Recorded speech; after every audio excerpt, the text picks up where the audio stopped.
non-resident ambassador to Argentina, Brazil, Mexico, and Canada in 2008. Prior to her posting, she was appointed by His Majesty King Hamad bin Isa Al Khalifa to the Shura Council, Bahrain's upper house of parliament. Fleur Hassan Nahum is the Deputy Mayor of Jerusalem in charge of foreign relations, international economic development, and tourism. She's the co-founder of the UAE-Israel Business Council and the Gulf Israel Women's Forum. Ruth Wasserman Lande served as an Israeli diplomat for more than a decade in the Ministry of Foreign Affairs. For 3 years, she served as the political and economic advisor in the Israeli embassy in Cairo, completing her service there as the de facto deputy chief of mission. Prior to that, she was appointed as Foreign Affairs and World Jewish Advisor to former President of Israel, Shimon Peres. She's also a former MK. Thank you all for being here with us today. Ambassador Grossman, if we could start with you. What is it like being a Jewish woman in the UAE and seeing the Abraham Accords come to fruition? Thank you, Ariella, and thank you to the Khaleej Times and Jerusalem Post for the great honor to be here. I think when I was appointed to come to the UAE in 2018, the most common question I would get is, what's it like being a woman in the UAE? And then once it was safe to be actually known as a Jewish person, it was, what's it like to be a Jewish woman in the UAE? And then it was, what's it like to be a Canadian Jewish ambassador in the UAE? So it has progressed a lot, and I have to say, in 2018, I really did not know what to expect. First of all, I thought it was a very bold move that my government would even send a female Jewish envoy to the region. I thought it was an even bolder move that the UAE government would receive me so generously. And I'll be honest, even up to the moment where I presented my credentials at the Ministry of Foreign Affairs, when I got to Dubai as Consul General, I still wasn't sure if they were going to accept me. But that has really changed over time and really transcended. In 2018, as I said, the Jewish community wasn't not very active. There was a Jewish community that practiced, but I didn't even know how to find it. It wasn't until the Bloomberg article came out about 2 months later that I found out actually that there was a hidden synagogue. I still did not know the address. I was waiting for the signal to come up, but I couldn't find it. But I did find my way there eventually. And really, ever since then, it's really been one magical milestone after another. Following December 2018, when I found the synagogue, following that became the Year of Tolerance in the UAE. And the Pope came for his very historic visit, and that was the signing of the Document of Human Fraternity, but it was also the announcement of the Abrahamic Family House, which is going to be a mosque, a synagogue, and a church, all on the same campus. So I knew that things were evolving quickly. I could see them behind the scenes. So when the Abraham Accords were actually announced in August of 2020, I was excited, but I wasn't surprised because I could see that the seeds had been sowed here long before. And as I said, I've always been extremely welcomed here, and more so now than ever. Thank you. So you talked a little bit about the Jewish community here, and I think that's a great segue to Ambassador Nunu, who's part of the Jewish community in Bahrain, the original and only indigenous Jewish community here in the GCC. So tell us a little bit about what it was like growing up as a Jew in Bahrain. Thank you, Ariella, and thank you, Jerusalem Post and Khaleej Times, for having this forum. And it's amazing to be on a panel with all these wonderful women, and all of us Jewish in Dubai. The Jewish community in Bahrain is not any different from any other Jewish community in the world. We light our Shabbat candles, we celebrate our holidays, Hanukkah, Rosh Hashanah, Yom Kippur, Pesach, Purim. It's normal as a normal part of our life. We're proud to have the oldest and only functioning synagogue in the GCC, which was just renovated. We have a Torah that was gifted to us and was commissioned in the name of His Majesty King Hamad bin Isa Al Khalifa. And we look forward to actually using this Torah very soon. Due to the COVID restrictions, we haven't been able to actually use it as yet. We also have the only functioning cemetery in the Gulf.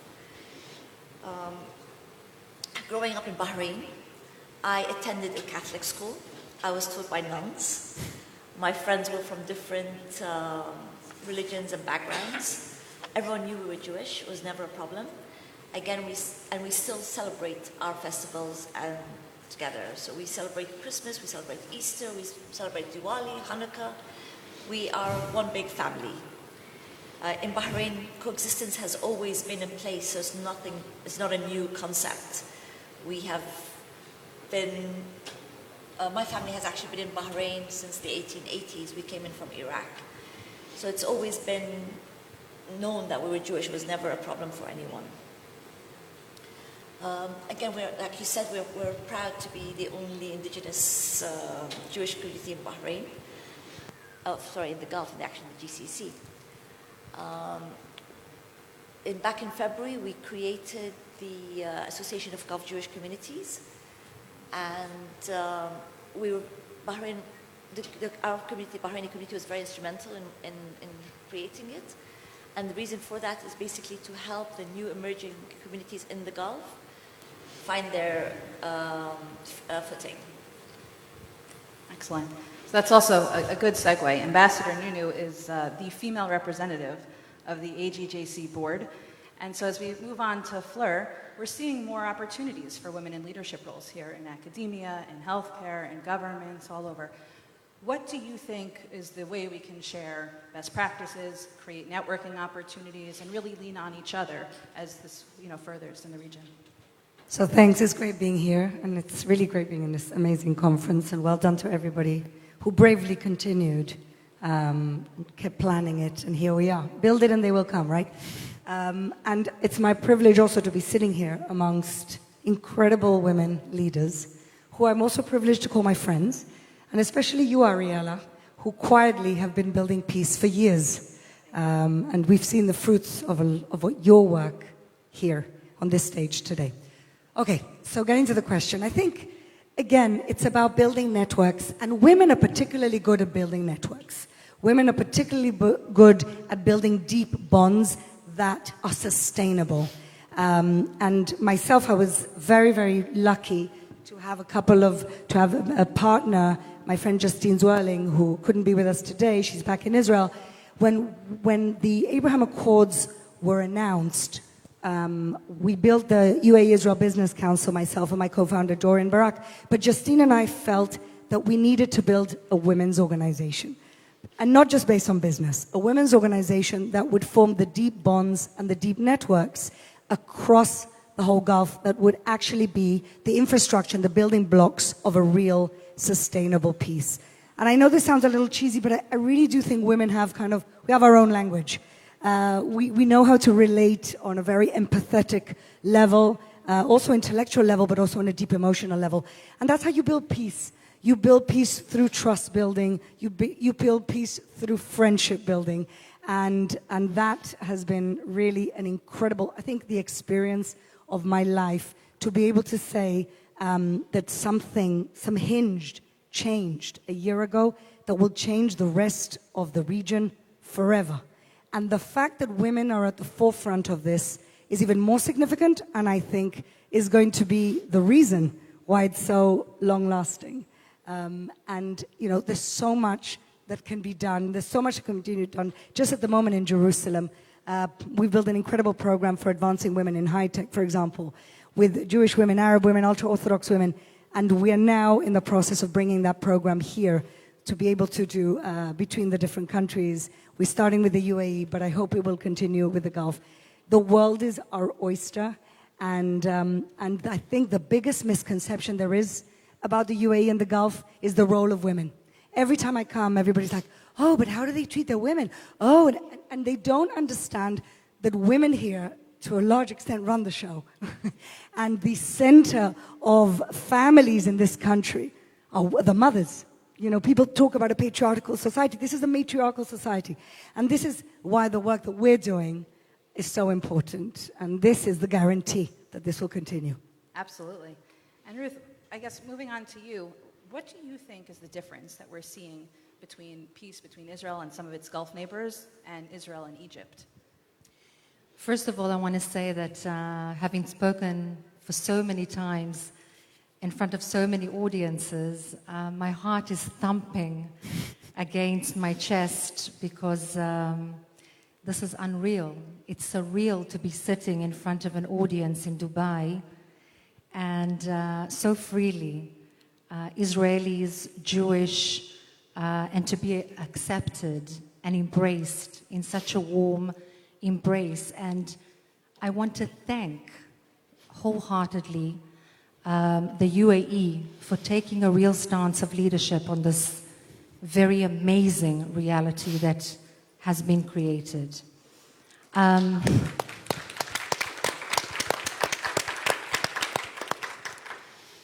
did spend 3 years in Cairo as an Israeli Jewish woman. I was not yet married, so I was not with a husband at the time. And in fact, I was almost the epitome of all evil. If you could put it in one word in Arabic, I would say it was al-mu'amara, more or less, because, you know, it sort of fitted a lot of stereotypes in the minds of a lot of Egyptians. And despite the fact that Egypt took the lead and really led courageously the first ever peace agreement with Israel, the peace lacks still the normalization, the warmth, the ability to touch, feel, and sense the people. It's on its way, I do believe it is, but it's not yet there. And here, from the very first time that I set foot in this country, I didn't have to say quietly that I'm an Israeli. At the airport, just a normal person said, Israeli passports. And I was like, oh my God, he said that out aloud. That is so nice. So from Safara Fal Amara, I came to your beautiful country, and I'm really touched. It's a big difference. Absolutely.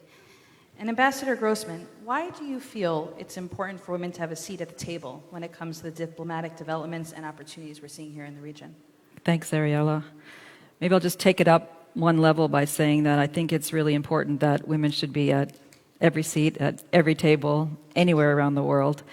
And if I could take a page from my own Prime Minister, when he was asked in 2015 why he had dedicated half of his cabinet positions to women, he said, it's because it was 2015. So when you ask me the question, why do I think it's important to have women sitting at the table right now as we embark on this very exciting new chapter, I would say because it's 2021. So I'm fortunate to work for a government that believes strongly in the power of women. And in fact, we have a feminist foreign policy. And this policy aligns to anything we do internationally, which means that every trade deal we negotiate, every aid deal that we fund, every policy that we make is looked at through a gender lens to make sure that women are at the table when those decisions are made, and also so that when the policies are made, that they will have a positive impact on all members of society. And I think if you just look at the facts, when women are at the table, outcomes are better. So we know that when more people, diverse views are brought to the table to make policy, that better policies are made. We know that empowering women and girls is one of the major ways of eradicating poverty in developing countries, and which is why it's a huge priority of our Sustainable Development Goals. We know at the macro level that when women are involved half the time, or half of the population, or women as half of the population are involved in the economy, at the macro level, the economy does better. There's more workers, there's more innovation, there's more creativity, there's more purchasing power. And we also know that when women are in business, when they sit on corporate boards, when they are heads of organizations, that businesses do better. They make better dividends, they pay more to their shareholders. So all around, I would say that, you know, the involvement of women is really important, which is why Canada is really at the forefront, I think, of women engagement. I would say, though, closer to home, that, and I'll build on something that Fleur said, and also that Dr. Al-Noaimi said, was that including women at the table in this region is so important for two reasons. One of them is that primarily it's because women have the opportunity to create more peace and more security. And by saying that, I mean that, first of all, women are natural peacemakers and peace builders. And they are, when they are at the table, the outcomes are more peace. And I'd also go back to and which is why also that the women play an important role in family structure, and this goes back to something that Dr. Al-Noaimi said, was that women are mothers, and women are mothers of sons. And in fact, the research shows that women, mothers, are the first ones to note when sons are becoming radicalized. And they have a really big influence on that type of behavior. So I think going forward in this region, that's primarily why things are very important to include women. And finally, I would just say, because this is something I've been talking about to a lot of people, is these are the Abraham Accords, but I think it's really important to remember that Abraham didn't do it alone. He had two very strong women. He had Sarah and he had Hajar. And they both went on to create nations of their own. And I think if you don't have a tent for Sarah and Hajar as part of the Abraham Accords, you will not have the thoughtful, peaceful pathway forward. So, Absolutely, absolutely.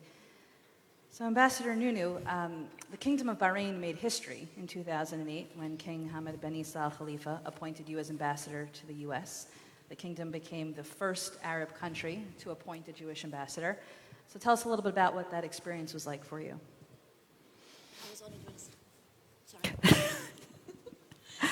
I was honored when His Majesty King Hamad bin Isa Al Khalifa appointed me as an ambassador. It was actually a privilege and to be sent to the United States of America as the first female from Bahrain. And it's still a privilege every day to still be working at the Ministry of Foreign Affairs. When I got that call on April 27th, 2008 at 3:17 p.m., that time and that day is in my memory. I cannot forget that day. It basically changed my whole life. The former foreign minister, Sheikh Khalid bin Ahmed Al Khalifa, called me up and said, "Huda, I've got great news for you. You're being nominated. His Majesty has nominated you as ambassador to the United States of America." And my first word was, "You're joking," because I just could not believe that I was going to be honored with such a position. My 5.5 years in the States were amazing.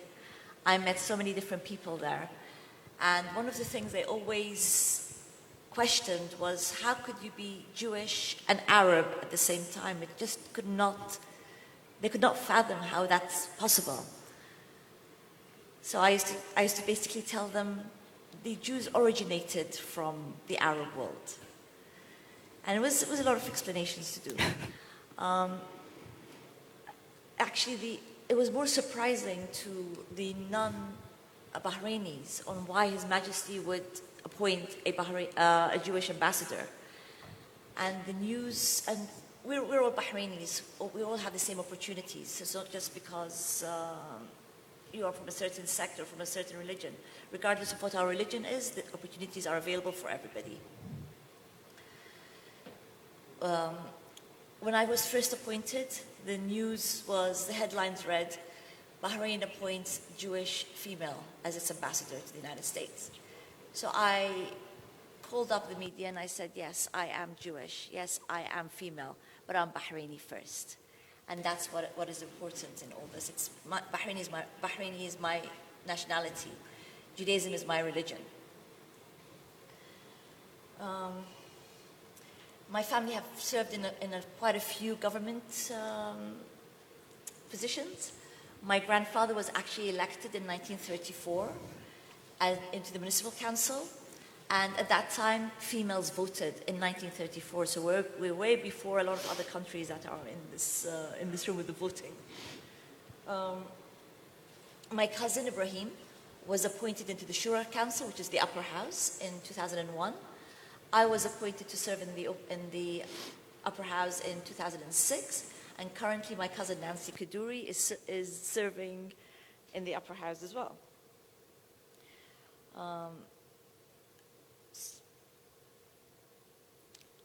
So it's actually been an honor for me and for our community to give back something to Bahrain that has given us so much.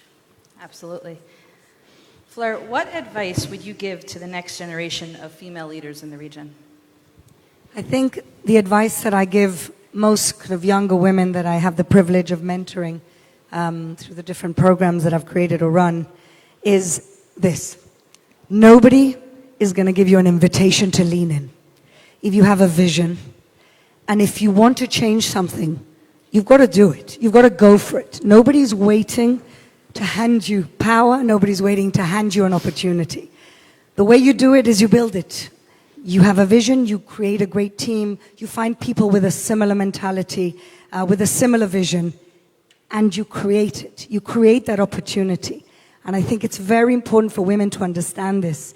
I often, I've learned so much over the years from incredible female mentors, but also from my male partners that I've had in business, in work, in politics. Men don't have these issues. They see something, they go for it. And women, we kind of, we go into our heads a little bit. Well, I'm not exactly perfect for this role. Well, it's not 100%. Just go for it. You have a vision, you have the passion. Nobody is sending you an invitation to lean in. So that's my advice. Absolutely. Ruth, as the mother of daughters, what do you hope the next generation of female diplomats can learn from your experiences? Well, I have Tamara, my oldest daughter. I have Ariel, my middle daughter, and I have Amir, my little prince. And Churchill, I think, once said that a pessimist sees a challenge in every opportunity. I was lucky enough to work with somebody who saw an opportunity in every challenge, and that is the former President Shimon Peres. So what I would want for my children, both daughters and Amir, is to see an opportunity in every challenge. We're in a pretty challenging neighborhood. I see a lot of opportunity in our neighborhood, and I dare say we have a very good partner, the UAE, and others, hand in hand, with whom we can move forward towards those opportunities. That's what I want for my kids, for all of our kids. Absolutely. I wish we had more time to speak today. You each have played an integral role in helping to shape the new Middle East, one which is going to benefit generations to come. So thank you so much, and we look forward to where you take us with you next. Thank you, Ariella.